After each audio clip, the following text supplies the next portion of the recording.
አብሬ ከእናንተ ጋር ልካፈል የፈለኩት የጴጥሮስን መልእክት ነው። የመጀመሪያውን የጴጥሮስን መልእክት የመጀመሪያውን እሱንም ሙሉን ለመካፈል ያው እዚህ አንድ 5 ሳምንት መቆየት አለብኝ።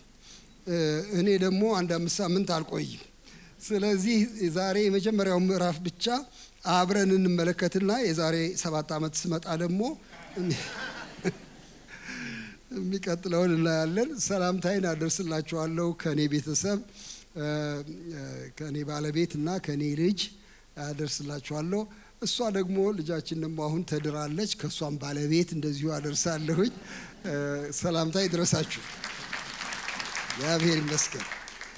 እና ይሄ ወንድማችን ጴጥሮስ በዚህ በተንቀጠቀጠ ዓለም ውስጥ በተሸበረ ዓለም ውስጥ እና ሰዎች ሁሉ የት ልግባ በሚሉበት ዓለም ውስጥ የተበተኑ መጻተኞችን ለማጽናናት የጻፈው ደብዳቤ አለ። ለማጽናናት ብቻ ሳይሆን ለማስጠንቀቅም የጻፈው ደብዳቤ አለ። ዛሬ ስለዚህ የምንሰማው አንድም ማጽናኛ ነው፣ አንድም ደግሞ ማሳሰቢያ ነው። ሁለቱንም ያዘለ መልእክት ነው ይሄ የጴጥሮስ መልእክትና በማንበብ ብጀምር ደስ ይለኛል። የመጀመሪያይቱ የሐዋርያው ጴጥሮስ መልእክት ምዕራፍ 1 ከቁጥር 1 ጀምሮ አነባለሁኝ እስከ ቁጥር 9 ድረስ ላንብብና የተቀረውን ደግሞ ኋላ ቀስ እያልን ብናነሳው ደስ ይለኛል። እንደዚህ ይላል። የኢየሱስ ክርስቶስ ሐዋርያ ጴጥሮስ እግዚአብሔር አብ አስቀድሞ እንዳወቃቸው በመንፈስም እንደሚቀደሱ ይታዘዙና በኢየሱስ ክርስቶስ ደም ይረጩ ዘንድ ለተመረጡት በጳንጦስና በገላትያ በቀጳዶቅያም በእስያም በቢታንያም ለተበተኑ መጻተኞች ብሎ አድሬስ ያደርጋል።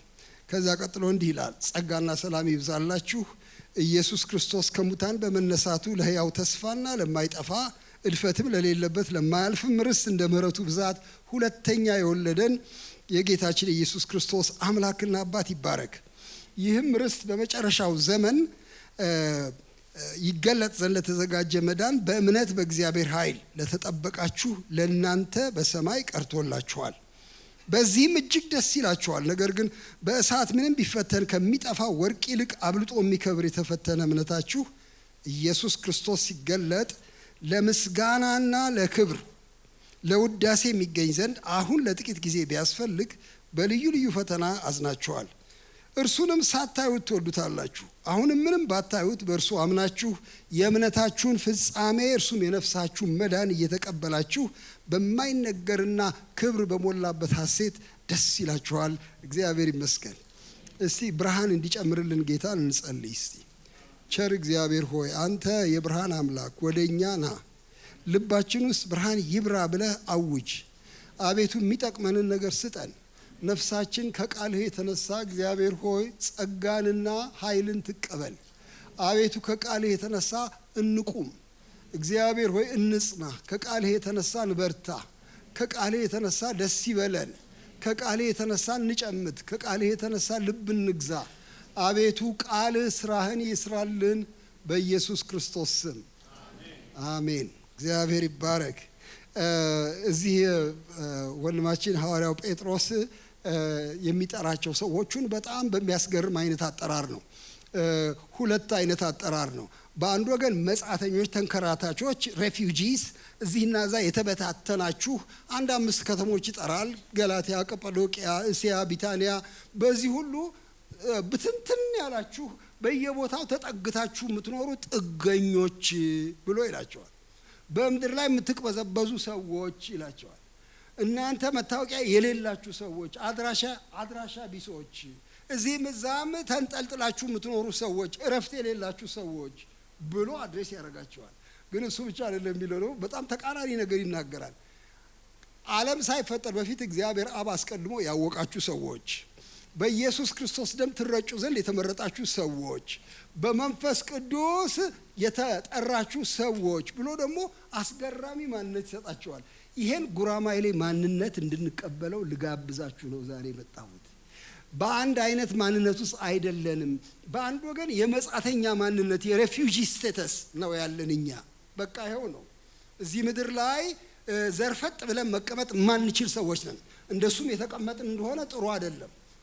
በእንቁጢጥ ያለን ሰዎች ነን። እንደዚህ መሆናችን ተፈቅዷል። ሁላችንም እንደዚህ ባለ ምንድነው እሱ ያልጸና ኑሮ ውስጥ የምንኖር ሰዎች ነን። ነገ ምን እንደሚመጣ አናቅም። ነገ ምን እንደሚከሰት አናቅም። የጤና መታወክ ሊመጣ ይችላል። ሞት ሊመጣ ይችላል። ስደት ሊመጣ ይችላል። ራብ ሊመጣ ይችላል። ድህነት ሊመጣ ይችላል። ጠብ ሊመጣ ይችላል። ጦርነት ሊመጣ ይችላል። የተንጠለጠልን ሰዎች ነን። ይህን እውነታ መቀበል አለብን። ግን ከዚህ ከፍ ያለ ሌላ እውነታ አለ። ይሄው እዚህ እንደተነገረ እግዚአብሔር አብ አስቀድሞ ያወቃቸው በመንፈስ የተቀደሱ በኢየሱስ ክርስቶስ ደም የተረጩ የተመረጡ ሰዎች ናችሁ ብሎ ይላል። እግዚአብሔር ይመስገን። የሥላሴ ስራ በላያችን ላይ ያረፈብን ሰዎች ነን። ሥላሴ በእኛ ላይ ትልቅ ስራ የሰሩብን። እግዚአብሔር አብ አስቀድሞ አወቀን። ኢየሱስ ክርስቶስ ደሙን አፍስሶ አነጻን። በመንፈስ ቅዱስ ቀደሰን። ይሄን ሁሉ ማህበረ ሥላሴ የሰራው ስራ ለኛ አስገራሚ ነገር ነው። በዚህ አይነት የዳን ሰዎች ነን። አሁን በጣም ላንታወቅ እንችላለን። በየጥጋጥጉ ስም ይሰጠናል። አንዳንድ ጊዜ የማንፈልገው ስም ይሰጠናል። ሰዎች ይንቁናል፣ ይገፉናል። ግን እግዚአብሔር አብ አስቀድሞ አወቀን። የቀበሌ መታወቂያ የለንም፣ የሰማይ መታወቂያ ግን አለን እንደማለት ነው። በጣም የሚያስገርም ነገር ነው። እዚህ ምድር ላይ በጣም ቆሻሻ ያለበት ቦታ ነው። እኛም የተወለድነው እዚህ ነው፣ ያደግነው እዚህ ነው። ግን በኢየሱስ ክርስቶስ ደም የተረጨነን። እግዚአብሔር የተባረከ ይሁን። መንፈስ ቅዱስ የቀደሰን ሰዎች ነን። ይሄንን ጉራማይሌ ማንነት ይዘን ነው የምንኖረው።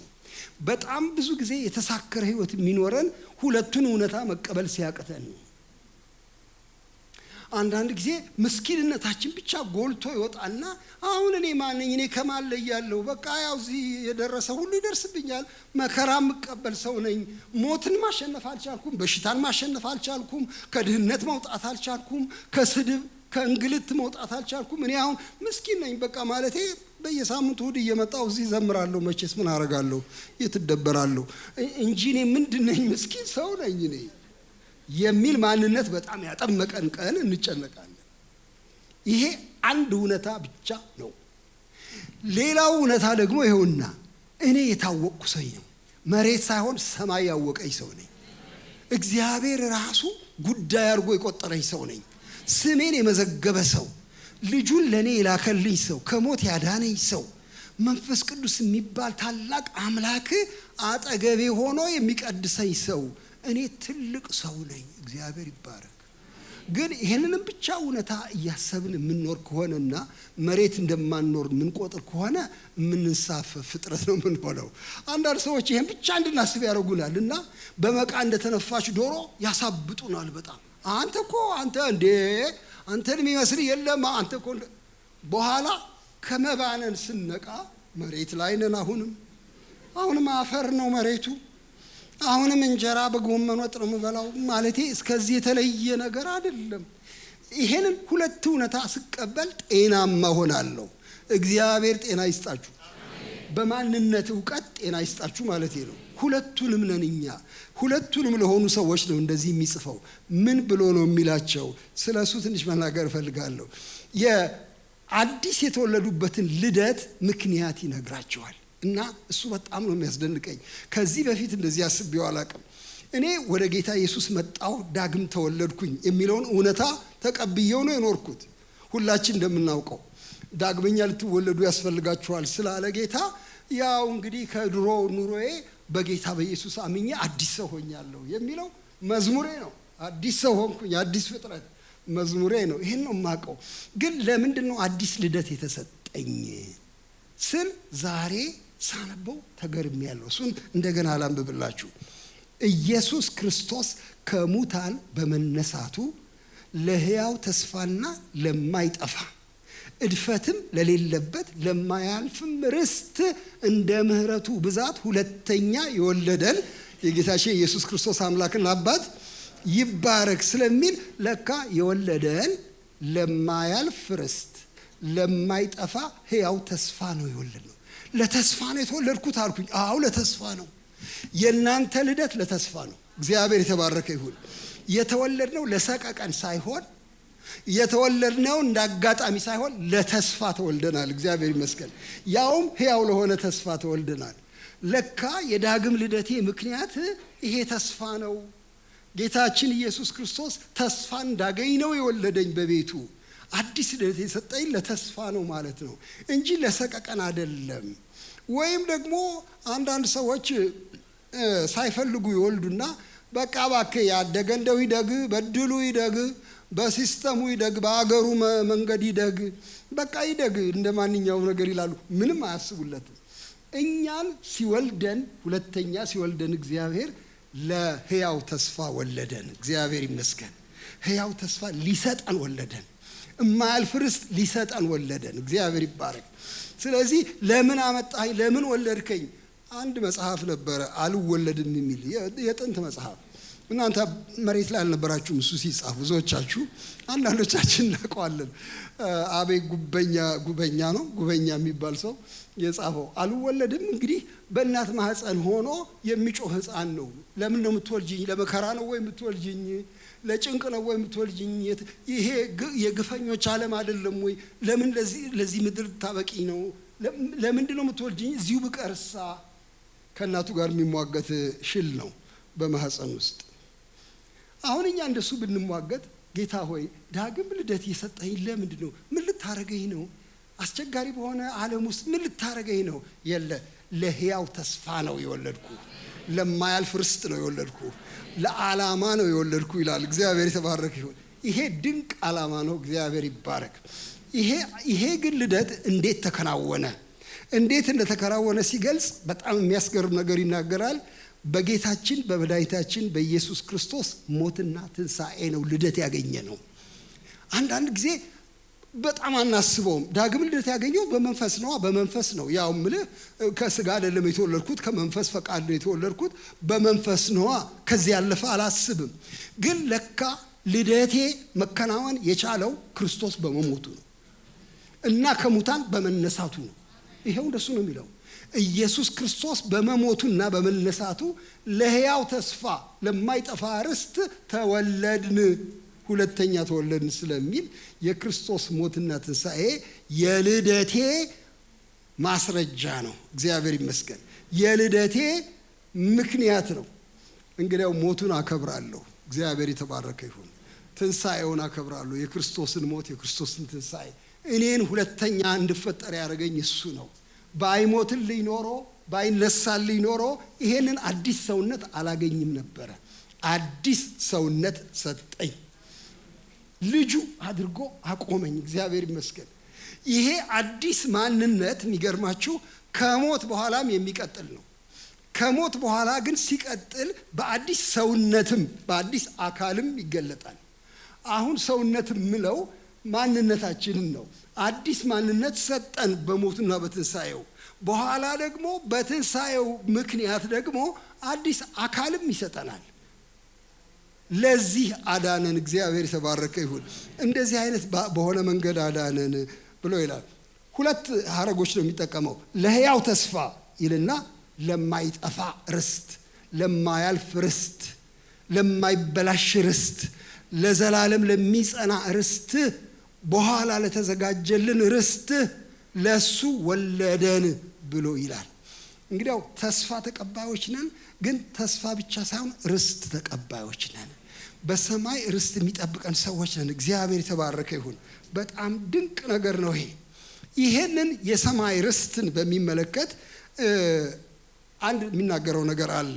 ተስፋውን ከተናገረ በኋላ የርስቱ ጉዳይ እንዴት እንደሚሆን ሲናገር ሁለት ዋና ዋና ነገሮች አሁንም ጨምሮ ያነሳል። እግዚአብሔር የተመሰገነ ይሁን።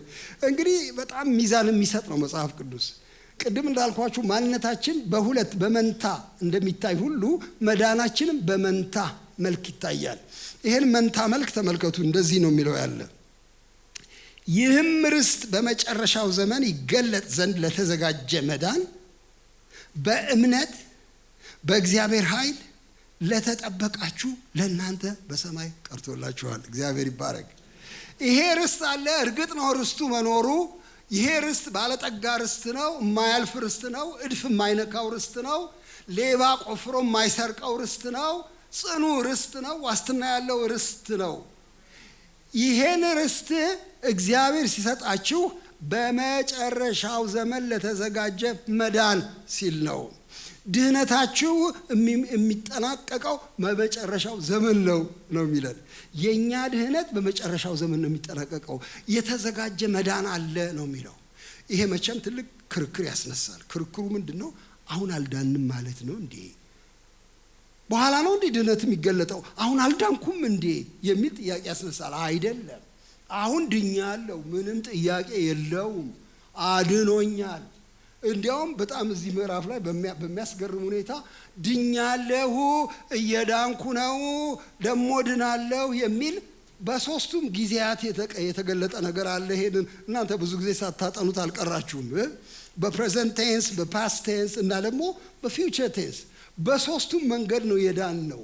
ኢየሱስ ክርስቶስ ሲሞት ሲነሳ ድህነቴ ተረጋገጠ። እኔ አመንኩ ስል ከኩነኔ ተረፍኩኝ። በክርስቶስ ኢየሱስ ላሉት አሁን ኩነኔ የለባቸው። ስለዚህ ተደላድዬ በሁለት እግሬ ቆሜ ድኛለሁ፣ በክርስቶስ አምኛለሁ፣ ምን ሆናለሁ እላለሁ። እግዚአብሔር ይመስገን። ከባለቤቴ ጋር አንዳንድ ጊዜ እንደ ቀልድ አንዳንድ ነገር እናነሳለን እና አንድ ቀን የባልና ሚስት ጨዋታ መቼም አሁን ለምሳሌ አንቺ ብትሞቺ መንግስተ ሰማያት እንደምትገቢ እርግጠኛ ነሽ እንዴ ብዬ ጠይቄያታለሁ አንድ ቀን። በኋላ እሷ ገብቷታል ለምን እንደጠየቅኳት። በደንብ ነዋ አለች። እርግጠኛ ነሽ? አዎ እርግጠኛ ነኝ፣ በደንብ ነው አለች። እንዴት ነው ያረጋገጥሽው አንቺ አሁን መንግስተ ሰማያት እንደምትገቢ ስትሞቺ አልኳት። እንዴ ይኸውልህ በልጁ የሚያምን የዘላለም ሕይወት አለው ይላል። እኔ ደግሞ በልጁ በኢየሱስ ክርስቶስ አምኛለሁ፣ ስለዚህ እንደምገባ እርግጠኛ ነኝ። ጎሽ አዎ ልክ ነሽ፣ እኔም እገባለሁ አልኳት። እኔም እገባለሁ፣ አንቺም ትገቢያለሽ፣ ወደ መንግስተ ሰማያት እንገባለን። እና እንደው በራፉ ላይ አልኩኝ፣ ትንሽ ነገሩ መቀጠል ፈለኩኝ። ወደ መንግስተ ሰማያት ስንገባ በወርቅ መንገድ ላይ የሄድን በዚያ የእንቁ በሮች አሉ። አጠገብ ስንደርስ አንድ ሰው፣ ትልቅ ወጠምሻ ሰው ደጃፍ ላይ ቆሞ ያስተናግደናል። ግቡ ግቡ ግቡ ነው እንኳን ደህና መጣችሁ ይለናል። ማን ይሆን እያልን ቀስ እያልን እንጠጋለን። ሐዋርያው ጴጥሮስ እባላለሁ ሰላም ይላል። እንዴ አንተ ነህ ጴጥሮስ? እንደዚህ አትመስለኝም ነበር፣ እኔ አሳ እንደምታጠምድ ነው የማውቀውና እንደዚህ ግርማ የለበስክ አይመስልም ነበር። በጣም የሚገርም ነገር። ባለቤቴን አስተዋውቁ እባክህ ብዬ እሱን አስተዋውቃለሁ አንቺን። ከዚያ እንዘልቃለን፣ ወደ ውስጥ እንዘልቃለን። የምናየው የሚያስገርም ነው፣ ትንግርት ነው፣ ውብ ነው። በጣም እየተደመምን እንውላለን። በኋላ አንድ ሌላ ሰው ይመጣል። ጴጥሮስ የተባለው ሰው ያይና ተዋውቁ ከሱ ጋር ወንድማችን ሐዋርያው ጳውሎስ ይባላል። እንዴ ጳውሎስ? እነዛ መጽሐፍት የጻፍከው አንተ ነህ? 13ቱንም አንብቤያለሁ እኔ በእውነት በጣም ነው የማደቅ። ባለቤቴና ተዋውቁ ከሷ ጋር እላለሁ እኔ አልኩኝ። ከዛ ታሪኩን ልጨርስላችሁ ቶሎ ብዬ ወደዚህ ለመምጣት። ከዚያ በኋላ አንቺ እነዚህ ሁሉ እያየሽ የተደነቅሽ፣ መላእክቱን እያየሽ ስርዓቱን እያየሽ የተገረምሽ ትቆይና አንዱን መልአክ ኧረ እባክህ እኔ የምልህ ብዙ ሰው አሳየህን፣ ብዙ ነገር አሳየህን፣ ግን የምልህ ጌታ ኢየሱስ የት ጋር ነው ያለው ብለሽ ብትጠይቂ እና መልአኩም አይቶ ነበረ ግን ለቋል አሁን ከዚህ ቢልሽ ትቆያለሽ መንግስተ ሰማያት ወይስ ትወጫለሽ ለቀሽ ብዬ ጠይቄያታለሁ። እሺ ልተው አሁን እዚያ ግን አንድ ነገር ለማረጋገጥ ነው ይሄን ሁሉ ዙሪያ የዞርኩበት ዋና ምክንያት እኛ ድነናል፣ መንግስተ ሰማያት እንገባለን በኢየሱስ ክርስቶስ ስለምናምን ያለቀለት ጉዳይ ነው። እግዚአብሔር ይባረክ። ግን አሁን የሚለው በመጨረሻው ዘመን ለተዘጋጀ መዳን በእምነት በእግዚአብሔር ላይ የተጠበቃችሁ ብሎ ወደፊት ያደርገዋል ድህነታችንን። የድህነታችን ትፍጽምት፣ የድህነታችን ክላይማክስ ገና ነው ማለት ነው። ይሄ መቼ ነው የሚሆነው? ኢየሱስ ክርስቶስ ሲገለጥ ነው። እግዚአብሔር ይመስገን። ያኔ ድህነታችን መጨረሻ ደረጃ ላይ ይደርሳል ማለት ነው። ይሄ መጨረሻ ላይ ለመድረስ ግን በመካከል ያለው ጉዞ እንዴት ነው የሚሆነው ስል መንታ ነገር ይሰጣል። በእምነት በእግዚአብሔር ኃይል፣ በእኛ በኩል በእምነት በሱ በኩል በኃይሉ ይጠብቀንና ያዘጋጀናል። እግዚአብሔር ይመስገን። እገባለሁ ወይ? አዎ እገባለሁ። እንዴት ነው እስከዚያ የምቆየው? በእምነት እቆያለሁ።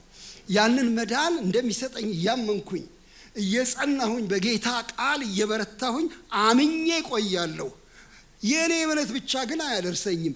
የእግዚአብሔር ኃይል ያቆመኛል። እግዚአብሔር ይመስገን። ለዚያ ቀን ይጠብቀኛል። ስለዚህ በእምነት በእግዚአብሔር ላይ ተጠብቃችኋል፣ ለዚህ ርስት፣ ለዚህ ቀን፣ ለዚህ መዳን ብሎ ይላል። ወደ ሰማይ ልባችንን አነሳው። እግዚአብሔር የተባረከ ይሁን።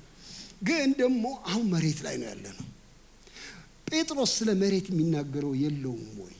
እንዴት እንኑር? የዳን ሰዎች ነን፣ ድነት የምንጠብቅ ሰዎች ነን፣ የተጠበቅን ሰዎች ነን፣ በእምነት ነዋሪዎች ነን። ግን እንዴት እንኑር? ዛሬ ምንድን ነው እሱ? ፌብሩዋሪ ስንት ነው? 8 ነው። ፌብሩዋሪ 8 እንዴት ልኑር? ዴንቨር ውስጥ እንዴት ልኑር? ወንድሜ እያቃሰተ እንዴት ልኑር? ልጄ ከመስመር እየወጣች እንዴት ልኑር? ማለቴ እንዴት ልኑር? ወገቤን እያመመኝ እንዴት ልኑር? ስራ እያጣደፈኝ በጧት ተነስቼ ስንጦለጦል እንዴት ልኑር? ስለ ክርስቶስም ሲሰድቡኝ እንዴት ልኑር? አሁን የአሁኑ ጥያቄም በጣም ኢምፖርታንት ጥያቄ ነው።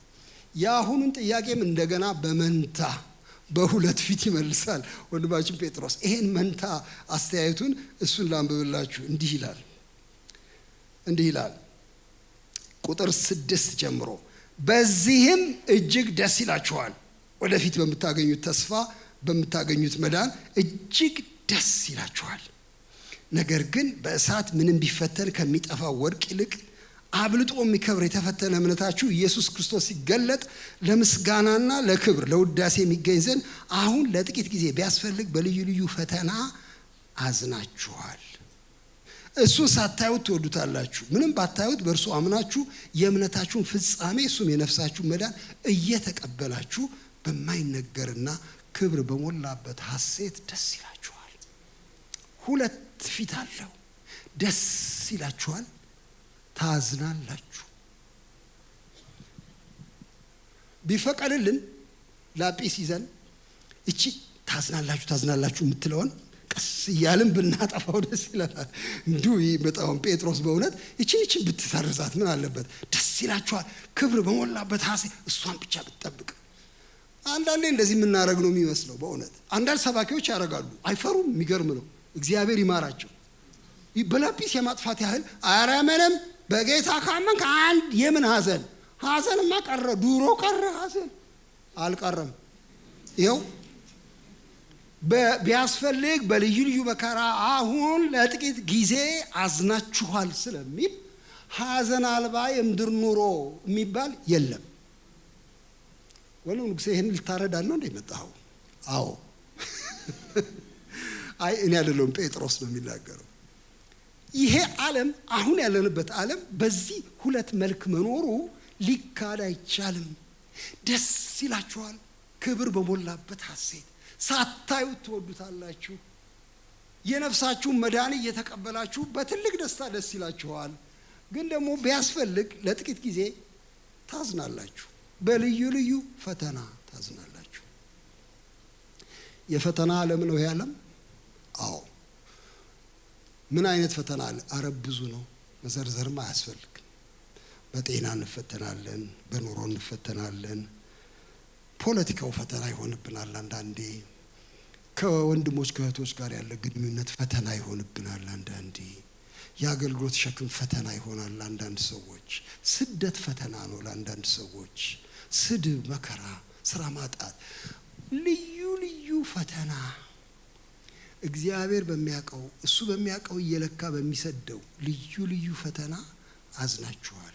በጣም ይገርም ነገር ነው። እግዚአብሔር ፈተና በማምጣት ደስ ይለዋል ወይ? ደስ አይለው። ማሰቃየት ይወዳል ወይ እግዚአብሔር? እንደዚህ ነው ወይ ባህሪው? አይደለም። is God a sadist? no አይደለም። እግዚአብሔር ሰውን በማሰቃየት አይደሰትም፣ ግን ይፈቅዳል። ቢያስፈልግ የምትለው ቃል የምትጠቁመኝ ነገር አለች። እንዳስፈላጊነቱ ዝም ብሎ ይከምራል አይደለም፣ እንዳስፈላጊነቱ ለዘላለም አይደለም፣ ለጥቂት ጊዜ በልዩ ልዩ መከራ አዝናችኋል አሁን ብሎ ይሄንን ይናገራል። ስለዚህ ወንድሞችና እህቶች ይሄን እውነታ ዝም ብለው መቀበል ነው የሚሻለን። መዋጋት ሳይሆን መቀበል ነው የሚሻለን። ምን ማለት ነው? እንቀበል ፈተናን። አዎ እንቀበል። ጌታችን ኢየሱስ ክርስቶስ ፈቀደ፣ እግዚአብሔር ፈቀደ፣ ለጊዜው አደረገው። እግዚአብሔር የተባረከ ይሁን። እንኳን ለጊዜው አደረገው፣ እንኳን ጥቂት አደረገው፣ ከሁሉ በላይ ደግሞ እንኳን ምክንያት አበጀለት። እዚያ ላይ ታችሁ እንደሆነ በእሳት ተፈትኖ የሚነጻ ወርቅ አለ፣ የሚከብር ወርቅ አለ፣ ከላዩ ላይ እድፍ የሚራገፍለት ወርቅ አለ። እሳት አንጥረኛው ወርቁን አምጥቶ ወናፉን ይዞ እያናፋ እሳት በላዩ ላይ እያነደደ ወርቅ መቼም ድምጽ የለውም እንጂ ይንገበገብ ነበረ። ብንሰማው ኖሮ አረ አበዛብኝ እሳቱን፣ ወይኔ አቃጠርከኝ፣ እኔ ምን አረኩ? እኔ እንድትደምቅ ብዬ ነው፣ አንተ ምን አረኩ እያለ የሚጮህ ነው የሚመስለኝ። አይ አጠፋልሃለሁ፣ ቆይ ሲበዛ ትንሽ ቀንሰዋለሁ፣ ቆይ ይሄ ቆሻሻውን ኮላ አጸዳልህ ብዬ ነው፣ ከላይ ላይ ልገፈው፣ አፈሩን ምናምኑን እሱን አራግፌ ቁልጭ ብለህ እንድትወጣ ላረግህ ነው። እሺ ታገሳለሁ፣ ትንሽ ግን እንዳታበዛብኝ። ወናፉን ቀስ እያለ ይቀንሰዋል። ከዚያ በኋላ ወርቅ ይወጣል ተፈትኖ። እና ምን ይላል ጴጥሮስ? እናንተም ለመወልወል ነው የምትፈተኑት ይላል። እንዲያውም ከዚህ ወርቅ ይልቅ የከበረ እምነታችሁ ነው የሚለው። በዚያ ቀን በክርስቶስ ቀን ለምስጋና ይሆናል፣ ለውዳሴ ይሆናል። ያን ቀን ዝም ብላችሁ ፍዝዝ ብላችሁ እንዳትቆሙ። አሁን ትንሽ ፈተና ቢደርስባችሁ ወጥፎ አይደለም።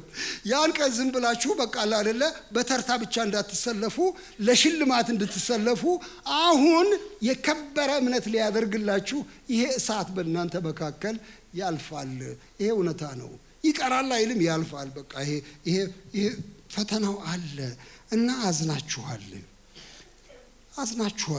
ከሀዘን ውጭ መሆን እንችላለን ወይ? አሁን አንድ ጥያቄ እሱ ነው የሚመጣብኝ። ክርስቲያን ማዘንስ አለበት ወይ? ቅጭም ብሎ የፈለገው መከራ ቢመጣበት ፍጥጥ ብሎ አያየውም ወይ? አንዳንድ ሰዎች እንደሱ ያስተምሩ። ካደው ብትክር ነው የሚሻል። ካደው ምንም ነገር አልሆንክም። ኧረ እኔ አናቴን እየፈለጠኝ ነው፣ እኔ እንደ ራስ ምታቱ መከራዬ ነው የሚያሳይ። አይ ካድ፣ ምንም ራስ ምታት የለም። ጥርስ ንከስ። ጥርስ ስነክስ የበለጠ ያመኛል አናቴን። ኖ ጥርሳትን ከሱ። አዝናችኋል የሚለው ናቹራል የሆነ ፊሊንግ ነው። እሱ ይመጣል በህይወታችን። እሱን ለመከላከል የማይሆን አጓጉል መንፈሳዊነት ውስጥ አንገባም። ግን ምን አረገው? እግዚአብሔር ቀላቀለው። ሀዘኑን ከደስታ ጋር ቀላቀለው። ይሄ የእግዚአብሔር ስራ ነው። አዝናችኋል ይላል፣ ሳይመልቴኒየስሊ ደስ ይላችኋል። ክርስቲያን ግራ የሚያጋባው ለዚህ ነው። ብዙ ሰዎች ግራ ይገባቸው። ምንድነው አንተ አሁን በጣም ከባድ ሀዘን ላይ ነው ያለው፣ ግን ደግሞ ተዘምራለህ። ደግሞ ምን አታፍርም? አላፍርም። አዝናለሁ፣ እደሰታለሁ። ለጥቂት ጊዜ አዝናለሁ፣ ግን ደግሞ አከብረዋለሁ ጌታ። ህይወቴ እንደዚህ ነው፣ የተሰጠኝ ህይወት እንደዚህ ነው። አዲሱ ህይወት ለጥቂት ጊዜ ማዝንበት፣ ግን ደግሞ ለዘላለም የምደሰትበት፣ ደስታውንም አሁን የጀመርኩበት ነው። እግዚአብሔር ይመስገን። እና ደስ ይላችኋል። ያውም ደግሞ ክብር በሞላበት ሐሴት ነው። እንዲያው ተራ ደስታም እንኳን አይደለም፣ በጣም ከፍ ያለ ደስታ ይሰማችኋል። የሚያስደስታችሁ የደስታችሁ ምክንያት ኢየሱስ ነው። አላያችሁትም። እኔ ለምሳሌ አይቼው አላቅም ጌታ ኢየሱስን። አንዳንድ ወንድሞች እንኳን በራእይ ያየሁት ይላሉ፣ በህልም አየሁት። እኔ አይቼው አላቅም እስከዛሬ። ግን ሳታዩት ትወዱታላችሁ። ጴጥሮስ ያየው ሰው ነው የሚናገረው። እኔ አይቼዋለሁ፣ እናንተ አላያችሁትም፣ ግን ትወዱታላችሁ። እንዲሁ ደስታ በልባችሁ ይጨምራል፣ ትናፍቁታላችሁ። ስሙ የተባረከ ይሁን። እናየዋለን፣ ስሙ ይቀደስ። እናየዋለን፣ እግዚአብሔር ይመስገን። እስክናየው ድረስ ግን በዚህ ውስጥ እናልፋለን። እግዚአብሔር የተባረከ ይሁን። ይሄን ይልና ይሄ እኮ ቀላል ህይወት አይምሰላችሁ እናንተ የተቀበላችሁት ይልና በጣም የሚያስደንቅ ነገር ይናገራል። ስለዚህ ስለተቀበላችሁት ነገር ነቢያት፣ የቀደሙ ነቢያት ስንት ምርመራ አድርገዋል። መቼ ነው የሚመጣው ይሄ ኢየሱስ? መቼ ነው የሚገለጠው? ምንድነው የሚያጋጥመው? ምን መከራ ውስጥ ነው የሚያልፈው? ምን ክብር ነው የሚቀዳጀው? እየመረመሩ ዘመኑን ለማወቅ ጥረት ያደርጉ ነበረ። የነቢያቱ ሁሉ ጉጉት፣ የነቢያቱ ሁሉ ምርመራ ውጤት ለእናንተ ደረሰ። እነሱ አላገኙትም፣ ለእናንተ እንደሆነ አወቁት ይላል። ነቢያቱ የጓጉለት ጌታ ለእናንተ ቀረበ። ነቢያቱ ብቻ አይደለም፣ መላእክቱም ከሰማይ ሊመለከቱ ይሄን ነገር ይወዳሉ ይላል። የመላእክት ጉጉት የሆነው ኢየሱስ ለእናንተ ወዳጅ ሆነ፣ ለእናንተ አዳኝ ሆነ፣ ለእናንተ ቀረበ። ጌታ የተመሰገነ ይሁን። እንደ ቀላል ነገር አትቁጠሩት ነው የሚለው ጴጥሮስ። ይሄ በጣም ትልቅ ነገር ነው። እሺ ጴጥሮስ ገባን። ታዲያ አሁን ምን እንሁን ነው ጥያቄው። መጨረሻ ላይ የመጨረሻው ልናገር። ምን እንሁን? ምን እናርግ ታዲያ? እንደዚህ ባለ ጉራማይሌ ኑሮ የምንኖር ከሆነ መጻተኞችም ታዋቂዎችም ሆነን ደስተኞችም ሐዘንተኞችም ሆነን በእምነትም እንደገና ደግሞ በእግዚአብሔር ኃይል እየተጠበቅን ሆነን ስንኖር ምን እናድርግኛ? ከኛ የሚጠበቃል? አዎ አለ። ይሄው 1-3 ነገሮች እነሱን ላንሳላችሁ። እንዲህ ይላል። ስለዚህ ይላል። አሁን ከተባለው ነገር ጋር ሁሉ ደምሮ ስለዚህ ይላል ቁጥር 13። ስለዚህ ምን አድርጉ? የልቡናችሁን ወገብ ታጥቃችሁና በመጠን ኖራችሁ ኢየሱስ ክርስቶስ ሲገለጥ የምታገኙትን ጸጋ ፈጽማችሁ ተስፋ አድርጉ። እግዚአብሔር ይባረክ።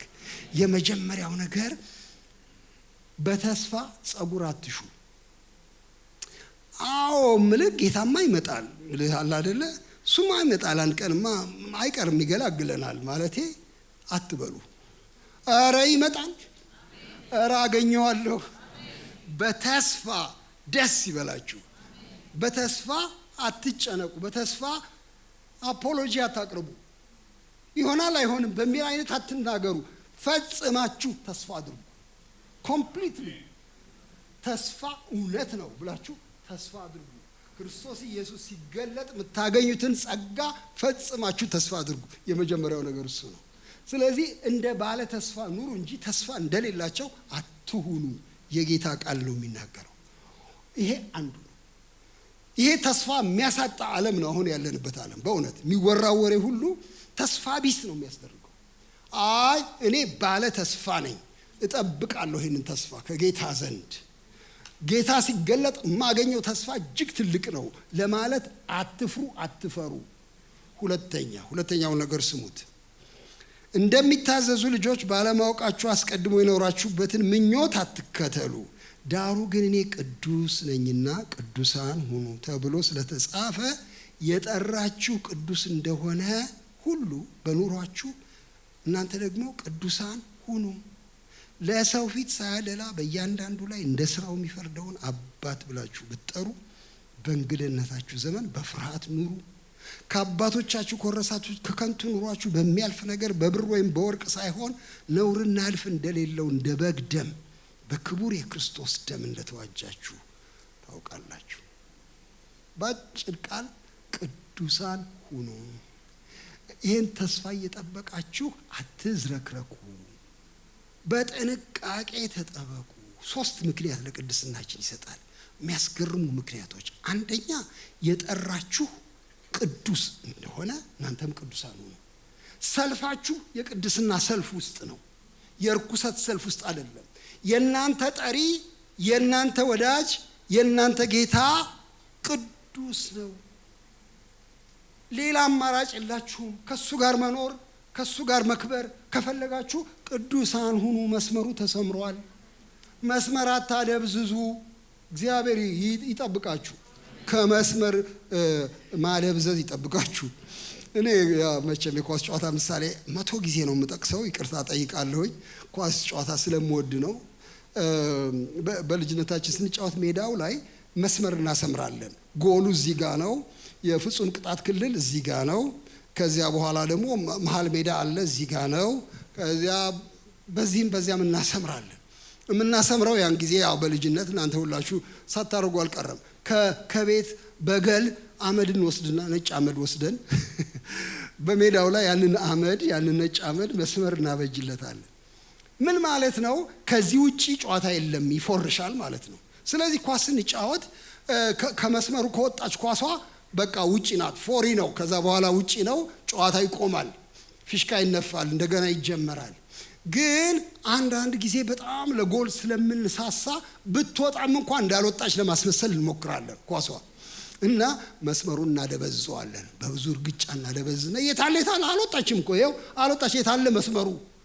መስመር አደብዛዦች ይባላል። እንግዲህ እንደዚህ አይነቱ ድንበር እንደሌለ ማስመሰል። ድንበር አለ የለም? አለ እንጂ። የሥነ ምግባር ድንበር የለም፣ የቅድስና ድንበር የለም። እንዴት ነው የምናደበዝዘው? እንዲመቸን ብለን እንዴት ነው የምናለሰልሰው? አለ መስመር። የጠራችሁ ቅዱስ እንደሆነ እናንተም ቅዱሳን ሁኑ በኑሯችሁ ሁሉ ብሎ ቃሉ ይነግረናል። እግዚአብሔር የተባረከ ይሁን። ሁለተኛ ምክንያት የሚነግረን ይሄ ጠራችሁ ጌታ አባት የምትሉት ጌታ ዳኛ ነው። በሰው ሁሉ ላይ እንደ ስራው የሚፈርድ የማያዳላ ዳኛ ነው። እናንተ የዳኛ ልጆች ናችሁ። ትቀበላላችሁ? ይሄንን አባታችሁ ዳኛ ነው እና ደግሞ የሚያደላ ዳኛ፣ የማያዳላ ዳኛ ነው። እንግዲያው በፍርሃት ኑሩ። ቅድም መዝሙር ሲዘመር ደስ አለኝ። ማናት? ሄለን ናት ያዘመረችኝ። እሺ ሊና በደስታ በውዳሴ እያልን ዘመርና ወደ አያይዛ ደግሞ ምን ነበር ያልሽው? በፍርሃት በመንቀጥቀጥ በፊቱ በመገዛት። ይቺ በጣም አስፈላጊ ነገር ናት። መንቀጥቀጥ፣ መገዛት የብጽዕና ምልክት ነው። ክፉ እንዳይመስላችሁ። ሞደርን ሳይኮሎጂ ፍርሃትን አይደግፍም። ከፍርሃት ነፃ እንድንወጣ ነው የሚያበረታታው። ሰልፍ አክቹዋላይዜሽን ነው የሚያበረታታው። አንተ ራስህን ከፍ አድርገህ መያዝ ነው ያለብህ። ማንም ዝም ብሎ እንዲረግጥ መፍቀድ የለብህም። የምን መፍራት? ደረትን ነፋ አድርገህ አለሁ በል እንጂ ነው የሚለው። ይሄ ደግሞ መጽሐፍ ብትንቀጠቀጥ ይሻላል ይላል፣ ብትፈራ ይሻላል በእግዚአብሔር ፊት በፍርሃት። ዳኛ ስለሆነ እሱ እውነተኛ ዳኛ ስለሆነ በዚህ የምድር ኑሯችሁ በእንግድነት ዘመናችሁ በፍርሃት ኑሩ፣ እሱን በማክበር። ፍርሃቱ ድፍረት ነው በአንድ ወገን። የሚገርማችሁ የምንፈራው እርሱን ነው፣ የምንደፍረው በዓለም ላይ ነው። እግዚአብሔር የተባረከ ይሁን። እንዲያውም የዓለምን ፍርሃት ማርከሻው የእግዚአብሔር ፍርሃት ነው። በእውነት ሌላ አይደለም። በጣም ብዙ ጊዜ መንፈስ ቅዱስ እንደዚህ ሲያደርግ በልቤ አይቻለሁ። ፈርቼ ስንቀጠቀጥ፣ ብዙ ነገር ፈርቼ ምን ተወራ እያልኩኝ ምን ሊደረግ ነው አሁን ደግሞ ምን ሊሆን ነው እያልኩ ስሳቀቅ፣ ስማ እግዚአብሔርን ፍራ ከሌላ ፍርሃት ትተርፋለህ እና ትልቅ አምላክ አለ፣ ይልቅ እሱን ልፍራው። ያረክሰዋል ያኛውን ፍርሃት። የፍርሃት መርዝ በውስጥ ያለውን ሁሉ ይበትነዋል። እግዚአብሔር የተመሰገነ ይሁን። ጌታ ኢየሱስ እንደሱ አላለም? በጣም እኮ አስደናቂ ነገር ነው የተናገረው ጌታ። በጣም ልቤን ይነካኛል። አንድ ጊዜ እንዲያውም ሳነበው ስቅ ያለው፣ እናንተ ትስቃላችሁ ብዬ አስባለሁ። መጽሐፍ ቅዱስ አንዳንድ ቀን ስታነቡ ምን አለ ጌታ? ስጋን መግደል የሚቻላቸውን አትፍሩ፣ ነገር ግን ከገደለ በኋላ ነፍስንም ስጋንም ወደ ገሃነም ሊጥል የሚችለውን ፍሩ አላለም? እሱን ሳነበው ሳቅ ይዞኛል። ምን አሳቀ ያላችሁኝ እንደሆነ አንድ ሰው ጠርቶ መክብብ ና እባክህ፣ ይቅርታ አንድ ሰው ይጠራላ። እንደው በምሳሌ ለማስረዳት ነው። ሰውየውን ያቆመዋል። እንዴ አንተ ምን ያስፈራሃል? ድው ልብህ ምን ያስፈራሃል? ፈርተህ ነው አይደል? ሰው ፈርተህ። ሰው ምን ያደርጋል? ይገላል እንጂ ቢበዛ ይገላል። ሌላ ምን ትሆናለህ? ቢበዛ ይገላል። ታዲያ ምን ልፍራ? ምን ልፍራ ታዲያ አልኩኝ። ሳቅ ይዞኝ አይ ከገደለ በኋላ ነፍስንም ስጋንም ወደ ገሃነም ሊጥል የሚችለውን እሱን ፍሩ። እንግዲህ የዚህኛው ፍርሃት መድኃኒት ያኛው ፍርሃት ነው ማለት ነው። እግዚአብሔር የተባረከ ይሁን። እና በአሁኑ ጊዜ በእንግድነታችሁ ዘመን በፍርሃት ኑሩ። ልዑል አምላክን በመፍራት ሌላ ነገር በመፍራት አይደለም፣ በዚያ ኑሩ። ይሄ ነው አንዱ የቅድስናችሁ ምክንያት። ሌላ ሶስተኛ፣ እናንተ የተዋጃችሁት አያፍርም። ጴጥሮስ ሲናገር ማንንም አይፈራም። ከከንቱ ኑሯችሁ ነው የሚለው። ከከንቱ ኑሯችሁ፣ ከአባቶቻችሁ የወረሳችሁት ኑሮ ከንቱ፣ ከከንቱ ኑሯችሁ የተገዛችሁት በብር ወይም በወርቅ ሳይሆን ነውር በሌለው ክቡር ደም፣ የክርስቶስ ደም የተዋጃችሁ ናችሁ። እናንተ በጣም በከፍተኛ ዋጋ የተገዛችሁ፣ አትልከስከሱ ነው ባጭር ቃል። እናንተ በከፍተኛ ደረጃ የተጠራችሁ ሰዎች አልባሌ ቦታ አትውደቁ። በዚህ ምክንያት ጠብቁ ይህን የጌታን ቅድስና ብሎ ይህ ምክር ይሰጣል። የመጨረሻው ምክሩ ደግሞ አሁን በዚህ በምናነበው ላይ እርስ በርሳችሁ ከልባችሁ አጥብቃችሁ ተዋደዱ። ቁጥር 22 ነው። ለእውነት እየታዘዛችሁ ግብዝነት ለሌለበት ለወንድማማች መዋደድ ነፍሳችሁን አንጽታችሁ እርስ በርሳችሁ ከልባችሁ አጥብቃችሁ ተዋደዱ። ሃሌሉያ። አንድ ቀን አስታውሳለሁ ይሄንን እያነበብኩ ምን መጣብኝ? ተዋደዱ ብቻ ብትል አይበቃም ነበር ወይ? ለምን ታጠብቀዋለህ አልኩኝ። ከጴጥሮስ ጋር ነው ንግግሬ። ለምን ታጠብቀዋለህ? ይኸው ስሙ እንዴት እንዳጠበቀው። ግብዝነት ለሌለበት ለወንድማማች መዋደድ ነፍሳችሁን አንጽታችሁ እርስ በርሳችሁ ከልባችሁ አጥብቃችሁ። አጠነከርክብን እኮ በጣም አልኩኝ። ለምን አጠነክራል? ትናንት ላስነግራቸው ነው በዛ ኤልሻሎም። እኔ አንድ ችግር ነበረብኝ በልጅነቴ እያልኩኝ። ያ ችግሩ ምንድነው? ማታ ማታ በር ስዘጋ ሁሉም ሰው ከገባ በኋላ እኔ ትልቁ ልጅ ስለሆንኩኝ የውጭውን በር ስዘጋው ጥብቅ አድርጌ ዘጋዋለሁ እና ጓጉንቸሩን በመቆለፊያ ውስጥ አስገብቼ ጥርቅም አድርጌ ዘጋዋለሁ። ግን አላምነውም እና ትንሽ ከሄድኩ በኋላ ተቆልፎ ይሆን ሸውዶኛል፣ እስቲ እንደገና ልመለስ ብዬ ሳብ አደርገዋለሁ። ተቆልፏል። እሺ እሄዳለሁ ማለቴ ልታለል ይችላል ምናልባት። እስቲ እንደገና አንድ ጊዜ ስመላለስ ነው ማመሸው። ደግሞ ምናልባት ዕቃ ቢገኝ መሸጎሪያ ደግሞ እንደገና ትልቅ አጠና በፍጹም እንዳይከፈት። የጴጥሮስ ድካም እንደሱ ይመስለኛል። እንደዚህ ይላል፣ ነፍሳችሁን አንጽታችሁ ከልባችሁ አጥብቃችሁ ተዋደዱ ብሎ ጥርቅም ያደርገዋል። አረ ላላርገው እባክህ። ሰውን መውደድን ቀላል ነገር አድርገዋል እንዴ? ላላርግ አላረግም። እና በኋላ ምን አልኩኝ? እኔ ከራሴው ጋር ነው የምነጋገረው። ለምንድነው አጥብቄ ከልቤ ወንድሞቼን ማልወደው? ለምን በጥንቃቄ እወዳቸዋለሁ ይስል ፈርቼ ነው። ምክንያቱም እኔ ወዳቸዋለሁ ብዬ እጄን ስዘረጋ ሽል ያሉ እንደሆን መፈጥፈጤ ነው። ማን አለ ለኔ? እስከዚህ ድረስ እንዴት ወዳለሁ ሰውን?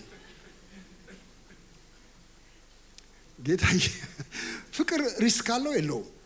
አራለው አደጋ አለው ፍቅር። ኢየሱስ ክርስቶስ አደጋ ቢፈራ እንተርፍ ነበርኛ? እንተርፍ ነበር እንዴ? አደጋ አለ ሞት ይጠብቀኛል ብሎ ቢፈራ ኖሮ እኛ እንተርፍ ነበር ወይ? አንተርፍም። ወዳቸዋለሁ ብሎ he took the risk and then he died። ለአደጋ ሊያጋልጥ ይችላል ፍቅር። ግን ጴጥሮስ የሚለን ተዋደዱ። እግዚአብሔር ይርዳን።